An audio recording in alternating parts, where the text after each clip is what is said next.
ခင်မှာဂယုနာတော်သည်နက်နက်တိုင်းအသက်ဖြစ်သည်လို့ဆိုထားတဲ့အတိုင်းဒီနေ့မနက်ခင်မှာလည်းအသက်တော်ဂယုနာတော်နဲ့အတူဘုရားသခင်နဲ့အစပြုနိုင်ဖို့ Start Your Day with God ရဲ့ Joseph Light အစီအစဉ်ကနေကြိုဆိုလိုက်ပါတယ်ဒီနေ့မှာတော့လျှို့ဝှက်သောထောင်ချောက်ဆိုတဲ့စာစုလေးကိုဖတ်ပြပေးမှာပဲဖြစ်ပါတယ်ရန်တွေ့လိုသောစိတ်အချီးနီးကြောစောကိတ္တိကိုတတ်မှတ်သောစိတ်ရှိ၍အဘယ်မှုကိုများမပြုကြနှင့်သူတစ်ပါးသည်ကိုထက်သာ၍ကောင်းမြတ်သည်ဟုနှိမ့်ချသောစိတ်ရှိ၍တယောက်ကိုတယောက်ထင်မှတ်ကြလော့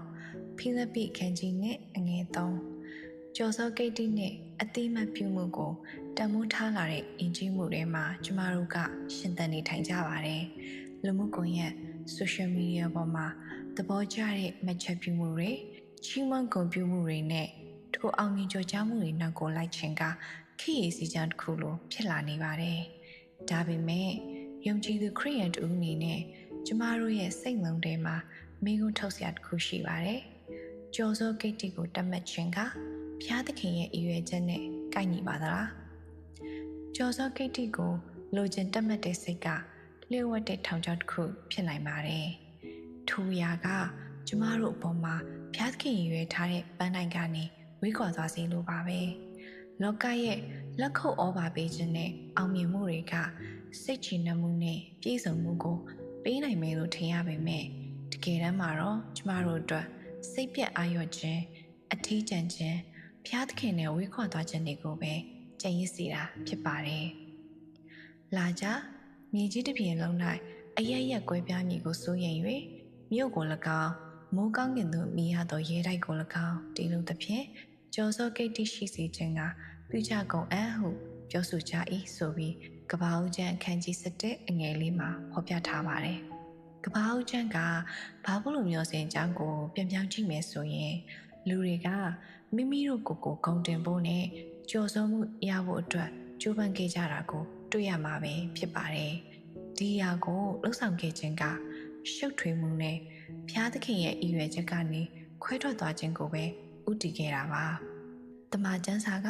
ကျမတို့ရဲ့အတိတ်ကပန်းနိုင်တဲ့လက်ညွှန်ချက်ကိုရှင်းလင်းစွာဖော်ပြထားပါတယ်။သင်တို့သည်စားတော်၎င်းတောက်တော်၎င်းမြည်သည့်အမှုကိုပြုတော်၎င်းဘုရားသခင်၏ဘုန်းတော်ကိုထောက်၍ခတ်သိမ်းသောအမှုကိစ္စကိုပြုကြလော့။တစ်ကောအခန်းကြီး10အငယ်31ယေရှုခရစ်တော်ကကျမတို့ရဲ့အကောင်းဆုံးစံနမူနာဖြစ်ပါတယ်။ယေရှုခရစ်တော်ကမိမိကိုယ်ကိုချီးမြှောက်ရန်မရှာခဲ့ပါဘူး။သခင်ခရစ်တော်ရဲ့အီမန်ချက်ကခမည်းတော်ရဲ့အလိုတော်ကိုရှာဖွေခြင်းနဲ့ဆောင်ရွက်ခြင်းပဲဖြစ်ပါတယ်။ယောဟန်ခန်းကြီး8အငယ်90မှာဆိုရင်ငါသည်ကိုယ်ပေါင်းတရေကိုမရှာဆိုပြီးယေရှုခရစ်တော်ကိုယ်တော်တိုင်ကမိန့်တော်မူခဲ့တာဖြစ်ပါတယ်။ကျမတို့ကလည်းယေရှုခရစ်တော်ကိုစံနမူနာယူသင့်ပါတယ်။ကြော်စောကိတ္တိနဲ့စီးစိမ်ဥစ္စာတွေကိုကျမတို့ရဲ့ဘဝမှာဦးစားပေးရှာဖွေတာဘုရားသခင်ထပ်ပို့၍တမိုးထားခြင်းကဝိညာဉ်ရေးရာကိုများစွာထိခိုက်စေနိုင်ပါတယ်။ကြော်စောကိတ္တိကိုတတ်မှတ်တဲ့စိတ်နဲ့တွန်းလှန်ဖို့အတွက်ကျမတို့ကနှိမ့်ချတဲ့စိတ်ထားကိုမွေးမြူရမှာပါ။နှိမ့်ချခြင်းကကိုဂုဏ်တင်ချီးမွမ်းခြင်းမှာဘုရားသခင်ကိုဂုဏ်တင်ချီးမွမ်းခြင်းသို့ပြောင်းရွှေ့ပေးပါတယ်။အကျဉ်သူသည်မိမိကိုချီးမြှောက်အံ့ထိုသူသည်နှိမ့်ချခြင်းသို့ရောက်လက်တတ်အကျဉ်သူသည်မိမိကိုနှိမ့်ချအံ့ထိုသူသည်ချီးမြှောက်ခြင်းသို့ရောက်လက်တတ်လို့မဿဲခန်းကြီး23အငယ်7မှာဖော်ပြထားပါတယ်။ဘုရားသခင်ရှိတော်၌ကိုနှိမ့်ချလော့သို့ပြုလျှင်သင်တို့ကိုချီးမြှောက်တော်မူလိမ့်မည်။ယာကုပ်ခန်းကြီးအငယ်10တကယ်လို့ဘုရားသခင်ကကျမတို့ကိုသူ့ရဲ့ဘုန်းတော်အတွက်အသုံးတော်ခံရန်ဒီလောကထဲမှာကြီးမားတဲ့ platform တစ်ခုပေးခဲ့တယ်ဆိုရင်တော့ကျမတို့ကနှိမ့်ချတဲ့စိတ်နဲ့ပဲကိုရောရဲ့အမှုတော်ကိုစက္ကန့်လောက်ဆောင်တတ်ပါတယ်။အောင်မြင်ကြော်ကြားမှုတကောအာနာဒါမှမဟုတ်စီးစိမ်ဥစ္စာကိုရှောက်ဖွေနေခြင်းတက်ဘုရားသခင်ရဲ့အလိုတော်ကိုဆောင်ရွက်ခြင်းနဲ့ဘုရားသခင်ကိုဘုန်းထင်ရှားစေခြင်းကိုသာကျမတို့ဘဝရဲ့အဓိကပန်းတိုင်ဖြစ်သတ်မှတ်ထားတတ်ပါတယ်။လောကီကြော်စောခြင်းကခဏတာပဲဖြစ်ပါတယ်။ဘုရားသခင်ရဲ့အတိမတ်ပြုမှုကတော့ထာဝရဖြစ်တာမို့ဒီစာလေးနဲ့အရောက်စီတိုင်းကိုတိုက်တွန်းခွန်အားပေးရင်